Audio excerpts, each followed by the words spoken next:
Hello friends, welcome to Vijay Thiyaks. இன்றைக்கி Thiyaks birthday, அதுக்காக ஈசிஆரில் இருக்க சில கோவில்களுக்கு போக போகிறோம். வாங்க என்னென்ன கோவில் பார்க்கலான்றத வரிசையாக ஒன் பை ஒன்னாக பார்க்கலாம். விஜய் தியாக்ஸ் யூடியூப் நேம் உங்களுக்கு தெரியும். விஜி என்னோட பேர், தியாக்ஸ் என்னோட ஹஸ்பண்டோட பேர். இன்றைக்கி பர்த்டேக்காக நித்திய கல்யாண பெருமாள் கோவில் போக போகிறோம். அப்படியே அடுத்தடுத்து என்னென்ன ஆலயங்கள் இருக்குது. ஃபைனலாக நம்ம மகாபலிபுரம் அங்கே போயிட்டு அங்கே இருக்க சிலைகள் அதையும் பார்க்கலாம். ஸோ இப்போ நம்ம வந்திருக்குது மச்சவதார பெருமாள் ஆலயம். இது கோவளம் பீச் கிட்டே இருக்குது. உள்ளே நம்ம போய் பார்த்தோன்னா மச்சவதார பெருமாள் அவ்வளோ அழகாக இருப்பார். சென்னையிலேயே எனக்கு தெரிஞ்சு மச்சவதார பெருமாள் புராதனமான ஆலயம்னா கோவளமில் நீங்கள் பார்க்கக்கூடிய இந்த ஆலயம்தான். இந்த ஆலயம் பீச்சுக்கிட்ட ரொம்பவே கிட்ட இருந்தது. சுனாமி டைமில் ஃபுல்லாக பார்த்திங்கன்னா இந்த இடம் அழிஞ்சு போயிடுது. இப்போ இருக்க நீங்கள் மச்சாவதார பெருமாள் உள்ளே தெரிகிறார் பாருங்கள், சிலையை கொண்டு வந்து இங்கே வச்சுட்டு இந்த ஆலயம் கட்டப்பட்டிருக்கு. சுனாமிக்கு முன்னெல்லாம் பீச்சுக்கிட்ட இருந்த இந்த ஆலயம் சுனாமிக்கு அப்புறம் ரொம்பவே தள்ளி தனியாக இந்த ஆலயம் கட்டப்பட்டிருக்கு. இன்றைக்கி நம்ம பெருமாளை தரிசித்தாச்சு. இவ்வளோ தூரம் வந்துட்டோமே, அப்படியே இங்கே பீச்சை சுற்றி பார்க்கலான்னுட்டு அப்படியே வந்துட்டு இருந்தோம். இன்றைக்கி சண்டேன்றதால கொஞ்சம் க்ரௌடு ஜாஸ்தியாக தான் இருந்தது. இந்த காக்காங்களெல்லாம் பார்க்கும்போது ரொம்பவே ஆசையாக இருந்தது. எல்லாம் அங்கேயும் இங்கேயும் பறந்துட்டு அந்த வலைக்குள்ளே இருக்கிறதெல்லாம் இழுத்துட்டு வந்து குட்டி குட்டி நண்டெல்லாம் சாப்பிட்டுட்டு இருந்தது. ஸோ இதெல்லாம் அப்படியே கரை ஓரமாக பார்த்துட்டு அடுத்தது நாங்கள் இன்னொரு ஆலயத்துக்கு கிளம்பிட்டோம். இங்கே பார்த்திங்கன்னா நமக்கு இதை மாதிரி தர்பூஷணி, மாங்காய் இதை மாதிரி நிறைய விஷயங்களும் இருக்குது. இங்கேருந்து பீச்சு காலையில் இந்த மாதிரி டைமில் பார்க்குறதுக்கு சில்லுன்னு இந்த மாதிரி காற்றுக்கு ரொம்பவே நல்லாயிருக்கு. அதுவும் மழை காலத்தில் இந்த கிளைமேட்டில் நீங்கள் பீச்சுக்கு வந்தீங்கன்னா ரொம்பவே நல்லாயிருக்கும். நாங்கள் கோவில் பார்க்கலான்னு வந்துட்டோம், இருந்தாலும் இந்த பீச்சு காற்றுக்கு ரொம்பவே அமைதியாக இருக்குது. ஸோ அதையும் கொஞ்சம் நேரம் என்ஜாய் பண்ணிவிட்டு அடுத்தது நாங்கள் இங்கே பக்கத்தில் செம்மஞ்சேரி, நமக்கு ஓஎம்ஆர் சாலையில் தான் செம்மஞ்சேரி தெரியும். ஆனால் ஈசிஆர்லேயும் ஒரு செம்மஞ்சேரி இருக்குன்னாங்க. அங்கே ராமலிங்கேஸ்வரர் ஆலயம் ரொம்பவே புராதனமான ஆலயம். அம்மனோட பேர் பார்த்திங்கன்னா ஸ்ரீ பர்வதவர்தினி அம்மன். ரொம்பவே அழகான ஆலயம் சொன்னாங்க.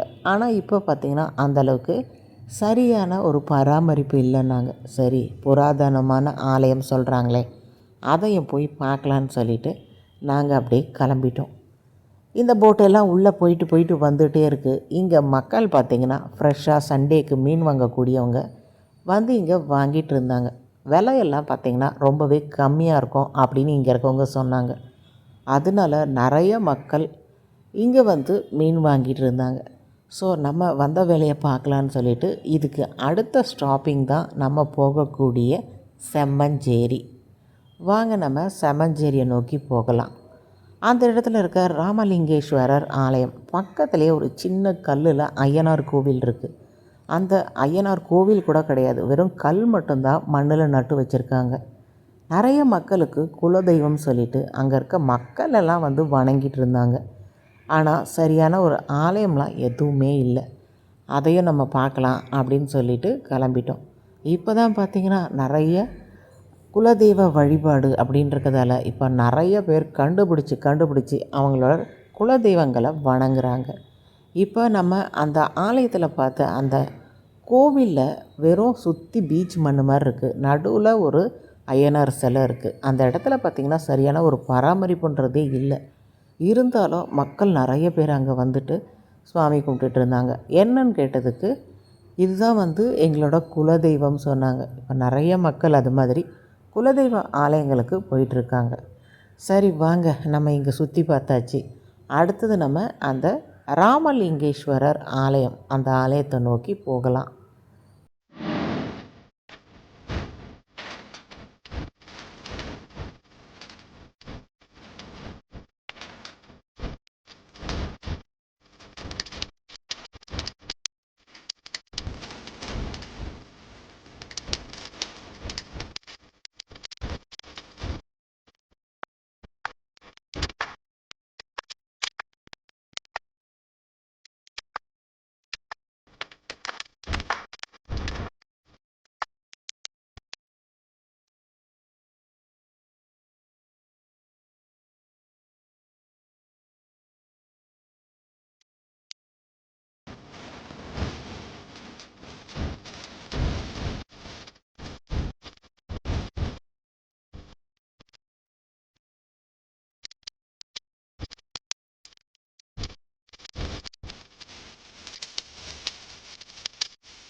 கோவளத்தை அடுத்து நீங்கள் பார்க்கக்கூடிய இந்த பெரிய குளம் முழுக்க பார்த்திங்கன்னா நல்ல ஒரு சிகப்பு கலரில் அல்லி மலர் அப்படின்னு சொல்லுவாங்க. குளம் முழுக்கவே இருக்குது. நல்ல பெரிய குளம், ஆலயமும் நல்ல பெரிய ஆலயம். ஏற்கனவே இது தொன்மையான ஆலயம்ன்றதால இந்த ஆலயம், குளம் இது தொடர்பான இடங்களும் ரொம்ப பெரிய அளவில் தான் இருந்திருக்கும். ஆனால் இப்போ பார்த்திங்கன்னா ரொம்பவே சின்னதாக சுருங்கி போச்சு. குளம் முழுக்கவே இந்த ஆம்பல் மலர்கள் சொல்லுவாங்க, ரொம்ப அழகாக இருக்குது. எதிர்ப்புறத்தில் ஆலயம்லாம் நல்லா பெயிண்டிங் பண்ணி நல்லா இருக்குது. ஆனால் சுற்றி பார்த்திங்கன்னா அந்தளவுக்கு சுத்தமாக இல்லை. இந்த குளத்துக்குள்ளேயே பார்த்திங்கன்னா நிறைய பேர் மது அருந்திட்டு அந்த பாட்டில் முழுக்கவே இந்த குளம் முழுக்க இருந்தது. அதுதான் பார்க்குறதுக்கு ரொம்பவே கஷ்டமாக இருந்தது. எல்லா கவர்கள், குப்பைகள், அப்புறம் பார்த்திங்கன்னா டிஃபன் சாப்பிட்டுட்டு அதெல்லாம் இந்த குளத்துக்குள்ளே தான் போட்டிருந்தாங்க. ரொம்பவே எங்களுக்கு வருத்தமாக இருந்தது. கோவிலில் போயிட்டு நாங்கள் ராமலிங்கேஸ்வரர், பார்வதவர்தினி தாயாரை வணங்கிட்டு வந்தோம். அந்த வழியில் ஒரு பாட்டி மோர் விற்றுட்டு இருந்தாங்க. இந்த கோவிலை பற்றியும் சொல்லிகிட்டு இருந்தாங்க. ரொம்பவே பழமையான ஆலயம், நான் சின்ன வயசுலேருந்தே இந்த கோவில் இருக்குன்னாங்க. ஸோ மோரை குடிச்சிட்டு அங்கே இருந்த சுற்றி நிறைய நாய்களும் இருந்தது. அங்கே அந்த குட்டி குட்டி நாய்கள். நீங்கள் பார்க்குற இந்த ஆலயம்தான் பார்வதவர்தினி தாயார் ஆலயம். பின்னாடி பார்க்குறது சிவன் ஆலயம். ஸோ அங்கேருந்து கிளம்பி பக்கத்து தெருவே தான் நீட்டாக உள்ளே போனோன்னா நமக்கு பீச் வந்துடுது. இதுதான் செம்மஞ்சேரி பீச்சு.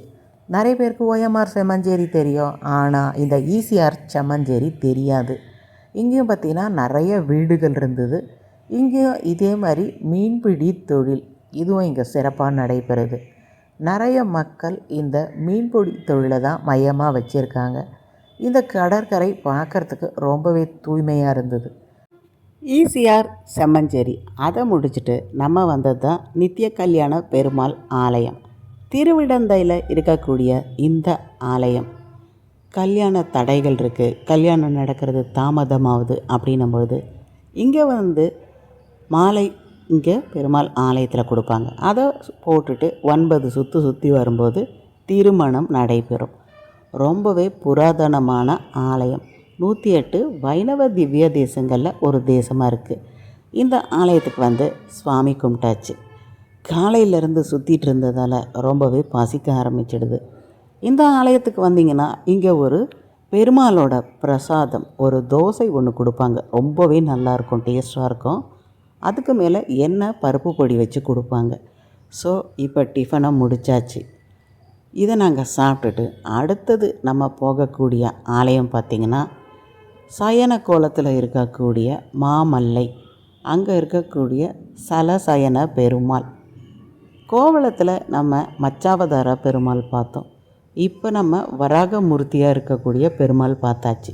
அடுத்தபடி சயனித்த கோலத்தில் இருக்கக்கூடிய சலசயன பெருமாள். ஸோ இன்றைக்கி ஒரு நாள்லேயே நம்ம 3 பெருமாள் பார்த்தாச்சு. ECRல பயணம் செய்கிறீங்கன்னும்போது ஆலயங்கள், பொழுதுபோக்கு ஸ்தலங்கள் அப்படின்னு நிறையவே இருக்குது. நிறைய பதிவுகள் போட்டிருக்கேன், பார்க்காதவங்க பாருங்கள். இப்போ நம்ம சலசயன பெருமாள் ஆலயத்துக்கு வந்தாச்சு. ஏற்கனவே டிஃபனை நம்ம நித்திய கல்யாண பெருமாள் ஆலயத்தில் முடித்தாச்சு. பசியும் பார்த்திங்கன்னா ஓரளவுக்கு அடங்கிடுச்சு. இங்கே போயிட்டு நம்ம சுவாமியை தரிசித்தாச்சு. இந்த இடம் பார்த்திங்கன்னா நமக்கு சுற்றி பார்க்கறதுக்கு நிறைய இருக்குது. பீச் இருக்குது. இதுக்கு பின்னாடியே பார்த்திங்கன்னா அர்ஜுனன் தபஸ் இருக்குது, லைட் ஹவுஸ் இருக்குது, முக்கியமாக பஞ்சபாண்டவர் ரதம் இதெல்லாம் இருக்குது. ஒரு நாள் முழுக்க சுற்றி பார்க்குறதுக்கு மகாபலிபுரம் வந்துட்டால் நிறைய இடங்கள் இருக்குது. இங்கே நம்ம பார்க்கக்கூடிய சலசயன பெருமாள் 108 திவ்ய தேசங்களில் முக்கியமான ஒரு இடமாக கருதப்படுது. இந்த இடத்துல பார்த்திங்கன்னா நம்ம நிறைய விஷயங்கள் பார்க்கலாம். முக்கியமாக இங்கே சிலைகள், இதை மாதிரி குடைந்து செல்லக்கூடிய சிலைகள் இது இங்கே நிறைய பார்க்க முடியும். பல்லவர்கள் காலத்து சிற்பங்கள் எங்கே திரும்பினாலும் நம்ம கண்ணில் படும். சிட்டியில் எங்கே கோவில் கட்டினாலும் சரி, சிட்டியை தாங்கி தமிழ்நாட்டில் எங்கே கோவில் கட்டினாலும் சிலைகள் வாங்கணுன்னா கண்டிப்பாக இந்த மகாபலிபுரத்துக்கு தான் வந்தாகணும். எல்லா சுவாமிகள், அம்மன்லேருந்து, பெருமான்லேருந்து, சிவலிங்கம்லேருந்து, சாய்பாபாலேருந்து, பிள்ளையார், முருகர் எல்லா சிலைகளும் பார்த்திங்கன்னா இங்கே ரொம்ப அழகாக தத்ரூபமாக செய்திருப்பாங்க. நம்ம வீடுகள்கிட்ட நம்ம சுவாமி கும்பிடுறோம் பாருங்கள், எல்லாமே இந்த மகாபலிபுரத்துலேருந்து வந்தது தான்.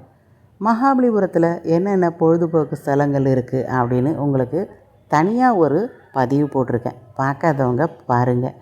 நிறைய டூரிஸ்ட் பிளேஸ் கேரளா, தமிழ்நாடு, ஆந்திரா அப்படின்ட்டு நிறைய உங்களுக்கு வீடியோ இருக்குது. இதுவரையும் சப்ஸ்கிரைப் பண்ணலையா? பரவாயில்ல, இப்போ சப்ஸ்கிரைப் பண்ணிக்கோங்க. எல்லா ஆலயங்களுக்கான வரலாறுகளை பாருங்கள்.